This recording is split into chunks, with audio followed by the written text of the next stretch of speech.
What's up, guys? Your boy, 20K13. Gonna talk about 12 ways WWE would have different if Brock Lesnar hadn't quit. And this comes from WhatCulture.com.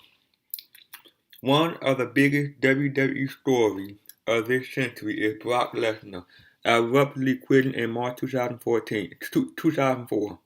That decision had an enormous impact on the world of sports entertainment, not just in the WWE, but also ultimately in the UFC. The result was WWE business going to hell and the mediocrity of Lesnar exit, especially the show Brock had anchored. SmackDown would suffer a steep decline in the months after he left. House show attendances and television ratings were in free fall. Although SmackDown continued to survive to this day, it really hadn't been the same since.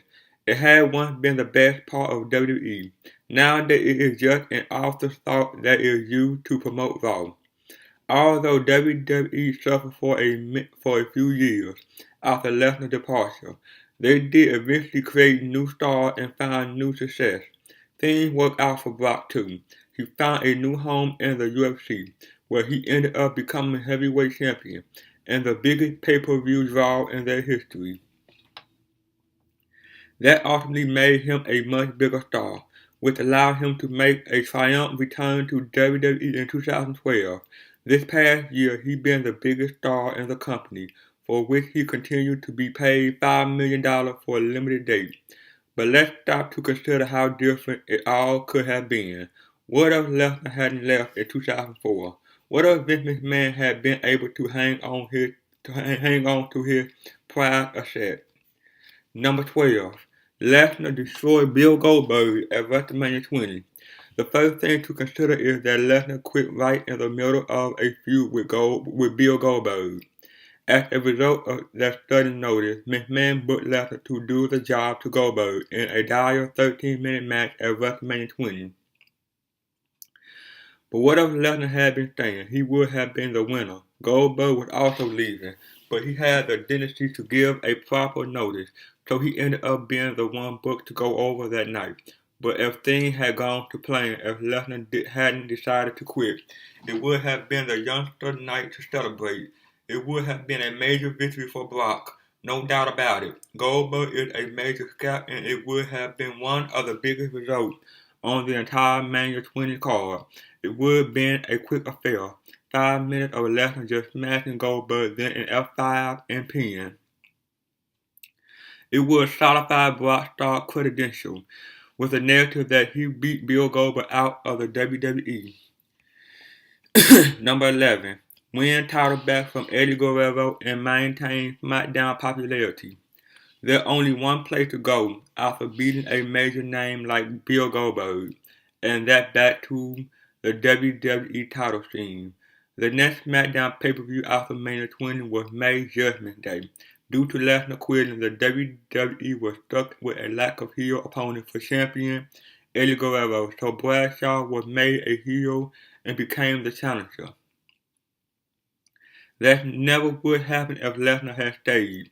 He had been the one going for the title that he lost to Eddie just a month before Mania 20. The result would have been a DQ at Judgment Day, enabling Eddie to continue his title run a little longer. But by the Great American Bash in June, where JBL ended Eddie's reign, it would be Lesnar triumphing and getting the WWE title back.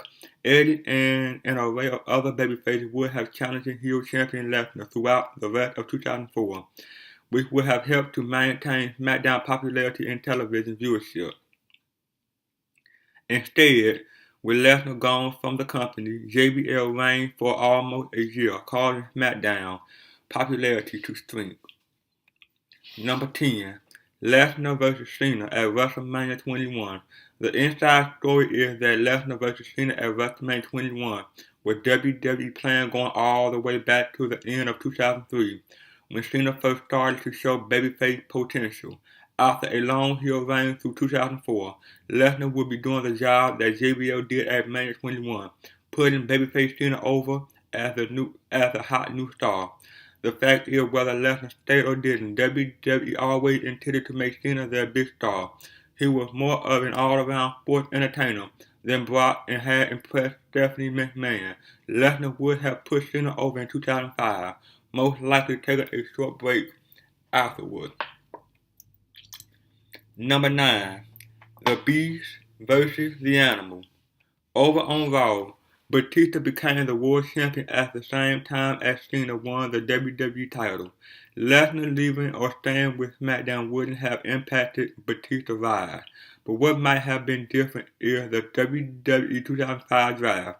Instead of swapping Batista and Cena between Raw and SmackDown, perhaps Lesnar would have been drafted over to Raw to feud with Batista. He would have been on SmackDown for years at that point, so it would have made sense to get him on Raw and leave SmackDown to the new next big thing in John Cena.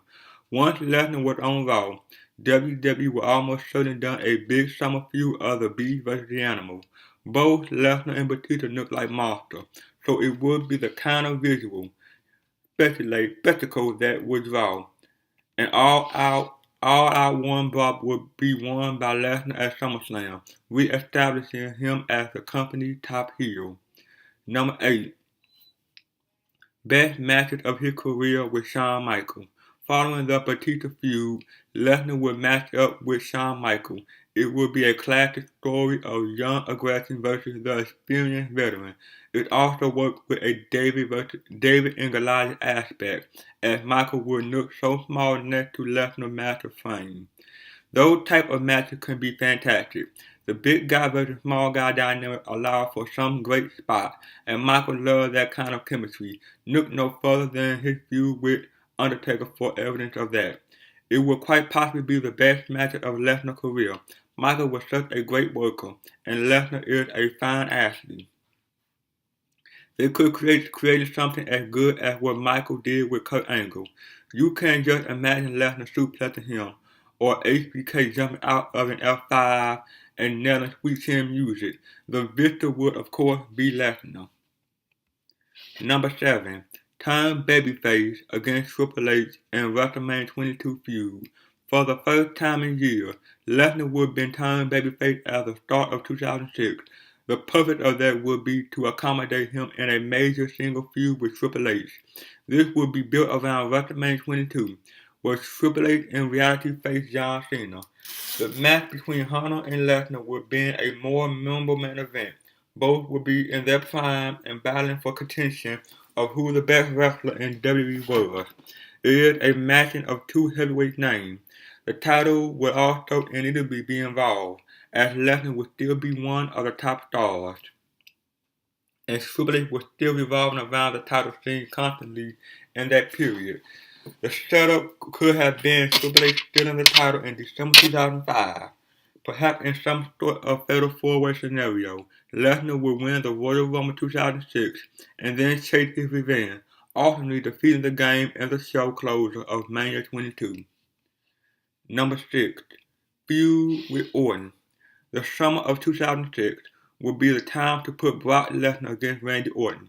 It would definitely be a better feud than the lame Hulk Hogan match that Randy had to endure that year, which culminated in a measly 11-minute match at SummerSlam. Instead, WWE could have been tempted to do Orton and Lesnar in a high-stakes feud for the August show. It wouldn't even necessarily need the belt, as both would be big names and it'd be a first time ever. It is in fact a match that fans have never seen to this day. They worked together in OVW and had some early SmackDown dark matches, but never in their main WWE career. At a first time ever, there's still definitely some value in doing it one day. But back to the alternate 2006. Orton would be the cowardly heel going against the retribution of Lesnar's powerful force. It gave them months worth of good pay-per-view matches in which both men could get over in exchanging victory. Number 5. Shelton Benjamin is a bigger star. Shelton Benjamin was one of Brock Lesnar's good friends in WWE.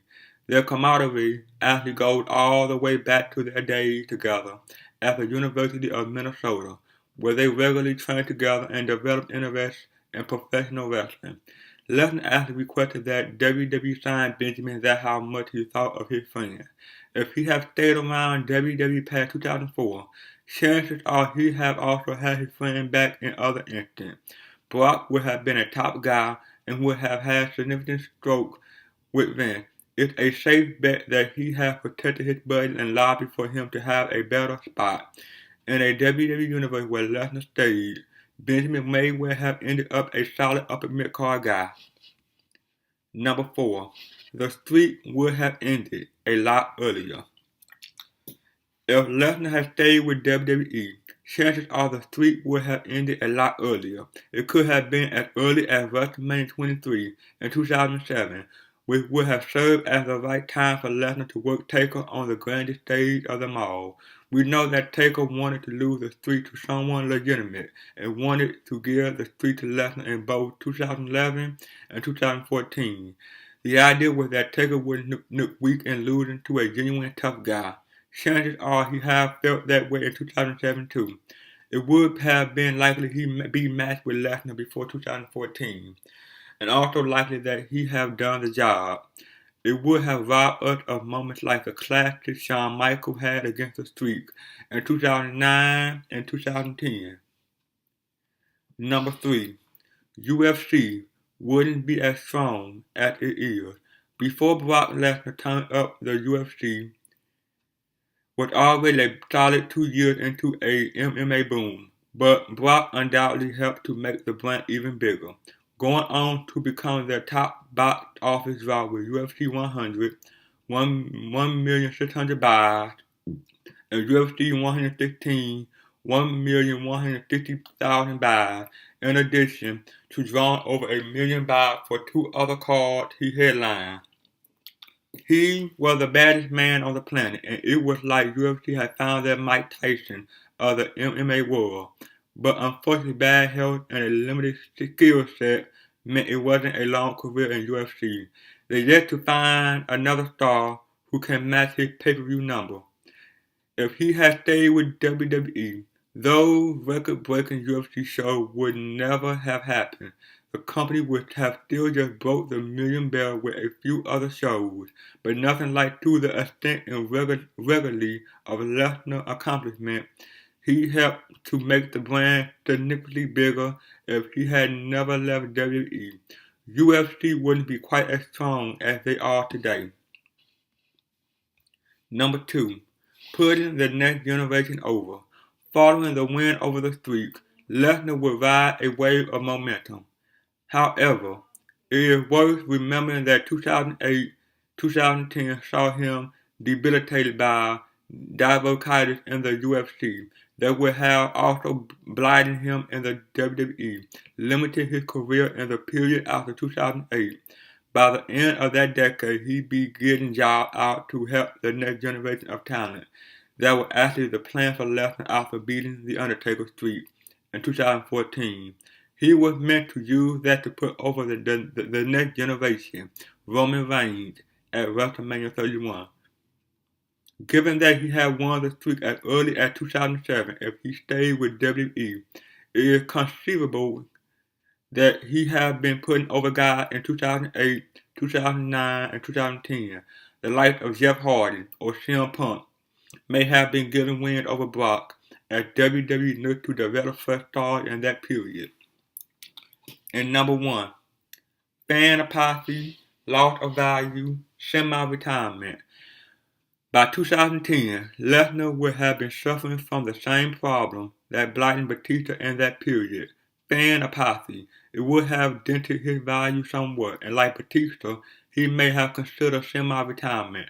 The fact is that he had been wrestling for 10 years straight at that point. Wrestling fans are some of the most fickle people on earth, and have turned on almost every wrestler who had been a regular for that long. The Brock Lesnar of this alternate universe simply wouldn't have the same value as the real Lesnar. Sticking with WWE would have ironically diminished his value, as the UFC was responsible for making his perception so much bigger. If he stayed with WWE, he simply wouldn't be the star that he is today. He have had some great moments between 2004 through 2010, as detailed in this feature, but by the end of the decade he'd be used up and just another one of the guys. He'd do a Batista and take off, coming back for the occasional big match, but it would be nothing like his current part-time deal. The Lesnar who stayed with WWE in 2004 simply wouldn't have developed the leverage that Lesnar achieved from his UFC glory days. Well, that's it, guys. Like, comment, subscribe. See you guys on the next one. Peace.